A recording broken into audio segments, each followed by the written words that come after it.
Artificial intelligence is the greatest tool humanity has ever procured.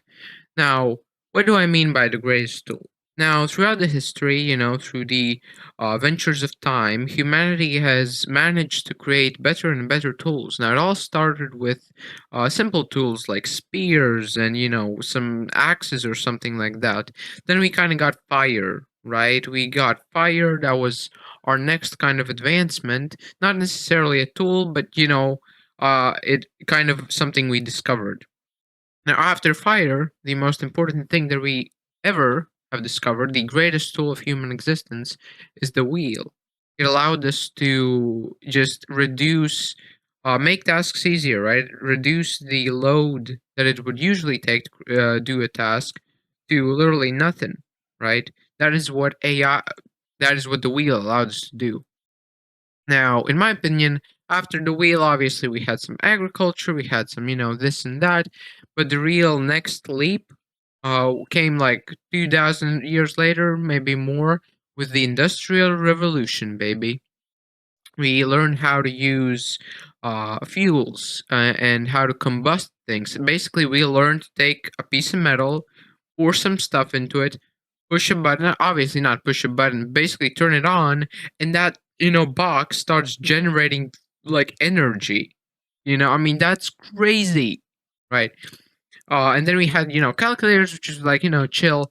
And then we created a computer, which is the next leap of like the whole world, and the computer allowed for the internet, it allowed for free information, it allowed for just endless possibilities, right? And with the help of computers, we have now made the next leap, which, as I'm, making this video, I realized that each of these leaps are, the distance between them, the time between them, is shorter and shorter every time. We had like, like 100 years between the Industrial Revolution and the computers, and, like 20 years between, actually, no, it's also like, it's 50 years between computers and AI. And uh, now I'm here to talk about why AI is the greatest tool. Now, obviously, AI has a lot of drawbacks. AI has the drawbacks of having the ability to, replace humans, right? It has the ability to mimic humans perfectly. By the way, guys, if you're enjoying the video, please leave a like and subscribe. Now, the Turing test. Now, AI has surpassed the Turing test, where it can replicate a human perfectly, right? That is just crazy. And obviously, it's scary, but all new technologies are scary. For example, we have nuclear energy, right? Nuclear energy has been used to create bombs. It has been used to just ruin people's lives, obviously. But nuclear energy is also the future. Okay, I'm not here. I'm not a nuclear scientist. I'm not a scientist in general, but in my opinion, nuclear energy is the future because fossil fuels you have to burn coal. That global warming. Renewables, they're not all that reliable. I mean, it's if it's cloudy, your renewable solar panel is not going to do much. Plus, they don't generate that much electricity. And nuclear power is just much more kind of reliable, right? It's much more energy efficient. And when you look at nuclear power, it's the same as AI. AI can be used in a very bad way and also in a very good way, right? Back before AI, if say a person wanted to make a movie or make a great illustration, what they had to do is learn for years how to do that particular stuff. But now, in today's age, with stuff like Google AI VO3, any person has the ability to to have an idea, then write that idea in a computer, put that idea there, and then get a pretty good video or image, right? And they can like modify. It's not like, you get one and that's it. You can like say, okay, change this and that. So initially, like, we have created a tool for unlimited human expression. This is like cave paintings, it's like when humans discovered how to paint on caves. This is the next step because after we discovered how to paint on caves, that's it. That was the great art revolution. And, we kind of perfected it, obviously with paintings and such. But that's it. And the next step is where we can simply have an idea, and we don't even have to paint it. We can just have the idea is enough, right? You don't need the skill. You don't need to hire an artist. It's much quicker. I mean, would you want to live in a world where there is, let's say, two great movies a year, or a world where there's a great movie every day? That is the exact point I'm trying to make. Is that obviously AI can be used wrongly, but for example, I love The Big Bang Theory. It is one of my favorite sitcoms. Actually, it's my favorite sitcom, as far as sitcoms go, right? And it ended. It ended by I don't know, which like season 12 or something, right? And it ended, and there's no more Big Bang Theory. But in a few years, with the help of AI, there can be five more seasons, infinite amount of seasons of Big Bang Theory, right?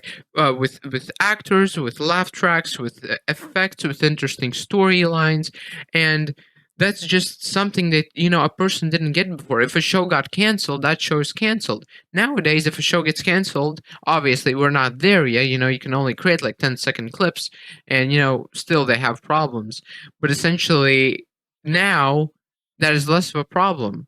There was this Russian guy, Russian animation team, who made a whole another season of Gravity Falls, because Gravity Falls is animated.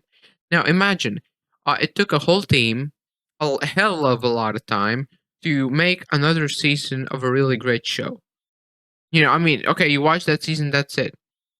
But now we can have as many Gravity Falls seasons as we can, and we don't have to even publish them. You can keep them private, right? You can ask ChatGPT create 10 great scripts for another Gravity Falls season, or like for scripts for 10 episodes, right? You put that into an AI, boom, you get like 10 episodes. Obviously, we're not there yet in terms of how much you can actually generate, but that's the future. And now you have you can binge a whole nother season of Gravity Falls. Obviously, there's the kind of question of ethics. All right, is it ethical to recreate, say, let's say recreate something that was made by humans? And I think obviously there's a fine line. I think it's fine as long as you don't really publish it or something, because copyright infringement. But for things like sitcoms, like Big Bang Theory, I mean, I don't think it's really too unethical to create more seasons of that. And these AI tools, they have censorship. If you can't make the characters do things like that wouldn't be on TV. So obviously those things will kind of there will be tools that kind of avoid that. But you can take an image of any actor or video, and you can Photoshop it. So I mean, like it's nothing new, right? But I just think that AI, and this is just the artsy part of AI, right? I mean, AI, I can't say much for programming. I can't say much for stuff like that, which is not so much artsy because I don't have the necessary knowledge to make a point on that. But I think that AI will just allow humans to work faster, do more, do cooler stuff, do bigger things, right?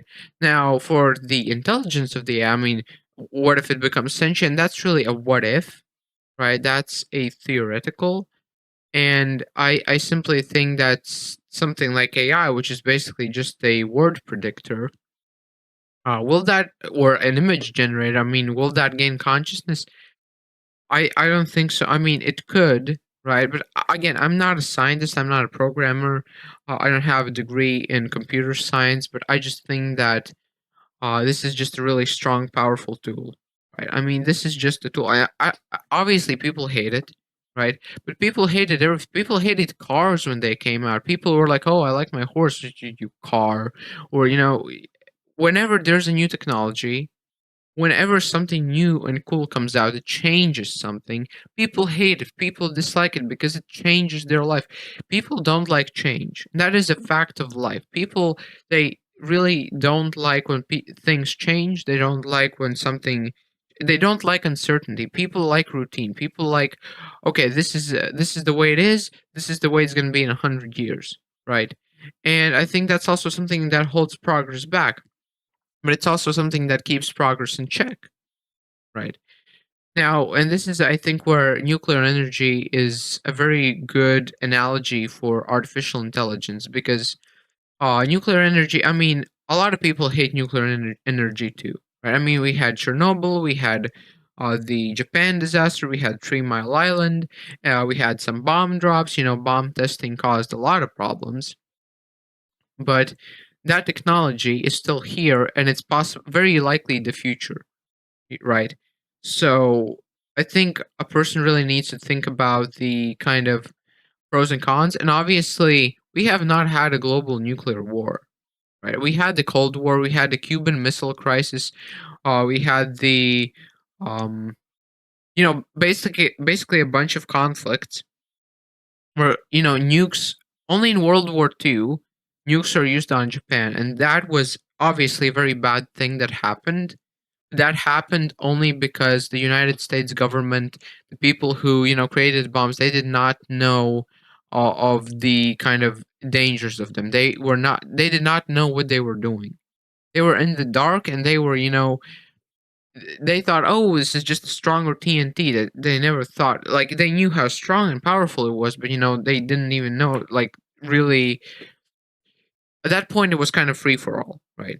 And I'm not gonna start talking about nuclear energy. That's a whole nother video, actually. It's actually a great video idea. But I just think that AI is the next step in human evolution. It's the next tool. It is the tool that changes everything, just like the internet did, right? I mean, when computers first came out and the internet started becoming a thing, most people, I mean, they also were like, oh, internet, oh, who cares? Only with AI, we have been fed a lot of stories like Terminator, where AI goes berserk and stuff like that. And now AI is actually replacing jobs, which is obviously a very negative thing. But I think that AI will also create jobs, or so. Yeah, and yeah. So thank you for watching. I hope you found my video interesting. Right. I hope you found it sensible, and I wish you all the best. Comment your thoughts. Like it if you like it. Dislike it if you dislike it. Please subscribe, and goodbye.